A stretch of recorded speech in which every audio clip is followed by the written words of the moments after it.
Good afternoon, mailplussers. A very happy Tuesday to you all, and welcome to today's quiz. With only 4 games to go, there's not much time left to secure a win, so strap yourself in, get a refreshment ready as we enter the final few days of the mailplus Trivia Live. If you've not played with us before, let me introduce myself. I'm your host, Melissa Hartzell, and I'll be walking you through today's game where every question you get correct is another step towards winning yourself a share of that £1,000 prize. But first, to make sure we're all on the same page, let's smooth over some of the rules. I'll be asking you 10 multiple choice general knowledge questions, and our aim is to really put those brains of yours to the test. So we'll be covering a broad range of topics. As soon as the countdown clock starts, that 10 seconds runs out fast. So choose your answer quickly but accurately, because if you get all 10 questions correct within the time limit, we'll reward you with a well-earned slice of that £1,000 pie. And the fewer winners we have, the bigger the share. So tricky questions means bigger prizes. If you come across a question you can't answer and you do happen to get it wrong, you'll just have to tune in tomorrow and give it another go. But remember, this is our final week. As the country gradually takes those steps back towards normality, we'll be finishing our daily games with the last one this Friday, so please make the most of it. Right then, mailplussers, we have all of the rules in place, and that puts us in the perfect position to start answering those questions. Starting with question 1. How many different categories are there in the game of Trivial Pursuit? 4, 6, or 8? If you're playing with us today, there's a safe bet you're a die-hard quiz fan and you've played a few rounds of Trivial Pursuit. So can you dig up the answer? There are 6 different categories coordinated by colour, and after every category conquered by a player, a coloured wedge goes into your wheel-shaped playing piece. The 2 creators of the game were inspired while playing Scrabble, and although they were taken to court by a trivia book author named Fred Worth, accusing them of using some of his factoids as questions, there was no grounding to sue because you can't copyright trivia. Moving on to question 2. Which cartoon character had the maiden name Bouvier? Betty Rubble, Marge Simpson, or Morticia Adams? In the show, she's the daughter of Jacqueline and Clancy Bouvier, who both only appear in a couple of episodes. They had 3 daughters, named Patty, Selma, and Marge Bouvier, or as you probably know her, Marge Simpson, after taking the name of her husband Homer. Marge was named after creator Matt Groening's mother, Margaret. In fact, all of the characters are based on Matt Groening's family. Even the famous Simpsons address, Evergreen Terrace, is the street he used to live on. And if you look closely at Homer's ear on the show, his hair represents an M for Matt, and his ear is the shape of a G for Groening. With 2 questions down already, we still have 868 of you in the game. Well done to you. Remember, don't worry if you've been eliminated. There's always tomorrow's game, and we'd love you to play along till the end. Let's move on to question 3. What is genophobia? Fear of knees, fear of humour, fear of knowledge? One strangely common phobia is compaunophobia, which is classified as a fear of buttons. That being clothes buttons as opposed to buttons on a keypad or phone. Genophobia is a fear of knees, coming from the Latin genu, meaning knee. It's defined as a fear of your own knees, someone else's knees, and the fear of kneeling itself.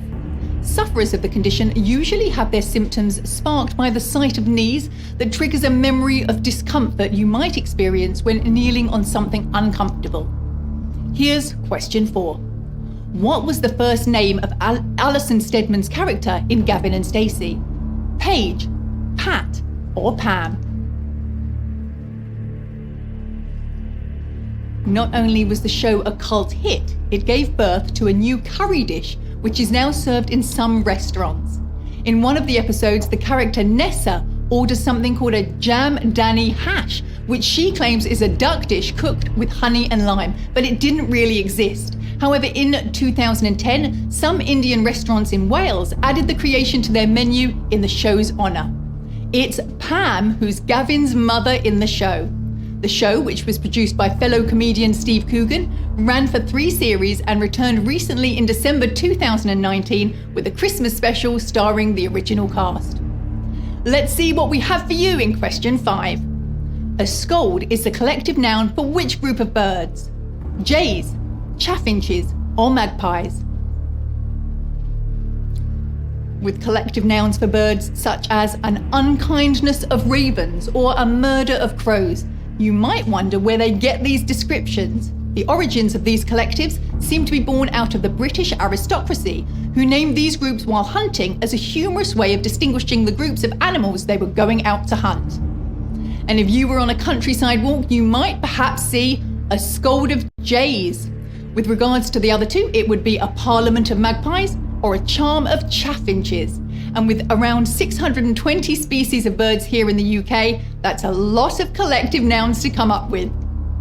In the spirit of collective nouns, there's still a joy of quizzes remaining. We have 273 players getting that one right. Well done, Daniel032, Joshua 1, Trivia Emperor, and Melvin being amongst them. Well done to you for getting halfway. Let's see what the second half holds for you. It's question 6. What is the indentation on the bottom of a wine bottle called? Heel, punt, or capsule?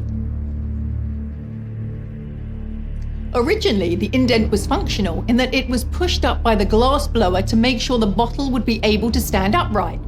It also creates an optical illusion to make the bottle look larger than it is. This indentation is called a punt, and although it's now there more so as a tradition rather than to serve a function, it does serve to collect the sediment of older wine, and it also gives the waiter a good indent to place their thumb when they pour it. On to question 7. Who made the first coins to be minted in Britain? The people of the Iron Age, the Romans, the Anglo-Saxons? This is a question featured on the British citizenship test, so let's find out just how much you know about Great Britain. So old were these coins that they probably weren't used as money, but exchanged as gifts between rulers and buried in the ground as offerings to the gods. Around 5,000 of these coins were found in an excavation in Hallerton, Leicestershire, revealing that it was the people of the Iron Age who made the first British coins in the mid-1st century. On them were inscriptions which are thought to be the first evidence of writing in Britain, but no picture of a monarch.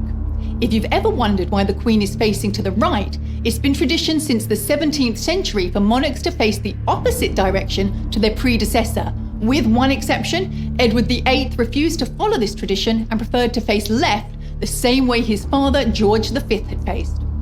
And well done to 101 of you who got that right and wouldn't have any trouble passing the British citizenship test. Moving on to the final third of the quiz, with question 8.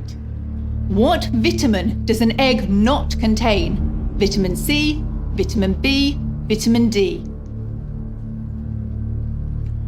An egg's main components are the eggshell, which is made almost entirely of calcium, the yolk and the egg white, known scientifically as the albumin. It's shaped as an oval to make it both easy to pass due to its smoothness, but also to increase the time it might take to roll away due to the slightly uneven swivel of it.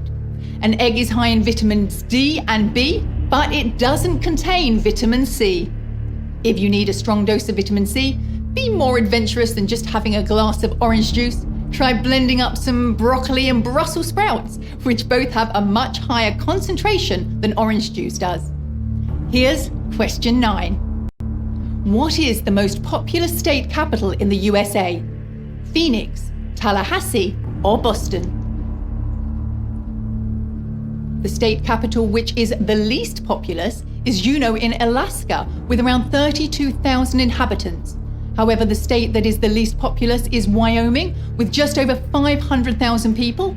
However, the most populous state capital, and the answer to our question, is Phoenix in Arizona, which is the only state capital with a population of more than 1 million residents. It has over 1.6 million people, and just a few famous people from there include Oscar-winning actress Emma Stone, musicians Alice Cooper and Stevie Nicks, as well as multi-Oscar-winning director Steven Spielberg. Only one more question to go, and we still have 42 players playing for that prize money. Well done to you. We have Red 10, Wesley, Gryffindor, Gilg, and Joshua 1. You're among the brainiacs who have reached this far. Good luck. Here's question 10. Which of these contains the highest percentage of water? Grapefruit, watermelon, or lettuce? Fruits and vegetables aside, delving into the animal kingdom, The jellyfish contains an astonishing 95% water, and it's estimated that humans are 60% water, so you can understand why it's so important to drink around 4 liters of water per day to stay healthy. The answer here is lettuce at 96% water, with watermelon being around 92%, and grapefruit coming in third place with 88% of it being water. And that's 10 questions done and dusted. That was a tough round that saw a lot of eliminations. We have 13 winners today, 17% went with grapefruit and 52% went with watermelon. Congratulations to Blank, Poe, Swithering, Ilana, Wesley, Icero, Carthink, Shredder, and to all of you who managed to answer all 10 correctly. A brilliant mastery of the art of quizzing. So that's another mailplus Trivia Live game down, and we only have 3 more to go. Also a thank you to the over 35,000 of you registering to play in the last 2 months. There's been a total of just over £40,000 that we've given away, and more than 2,000 of you have finished the game a little richer than when you started. It's been a blast. That's all for today. Let's see if this week you can find your way into the Winners' Hall of Fame. We've had some repeat winners in the past, but nobody is yet to win every day of the week. Can you do it? We look forward to welcoming you back tomorrow. Enjoy the afternoon, and goodbye for now.